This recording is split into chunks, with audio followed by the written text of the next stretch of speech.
মুহূর্তেই শাকিব খান বুঝতে পারলো নায়িকা ইদিকা পাল তাকেই সত্যি সত্যি ভালোবাসতো। শাকিব খান বুঝে গেছে সে যা করলো সেটা একটা মস্ত বড় ভুল ছিল। তবে ততক্ষণে সব শেষ।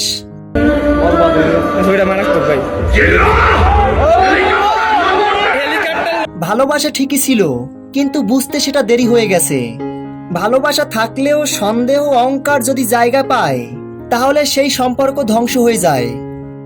শাকিব খানের বরবাদ সিনেমার শেষ দৃশ্যে শুধু শাকিব খানের অভিনয় নয়, গল্পের গভীরতার জন্য মনে গেঁথে আছেন দর্শকদের। অনেকেই বলছেন বাংলা সিনেমায় এমন ইমোশনাল সিন বহুদিন পরে দেখলাম।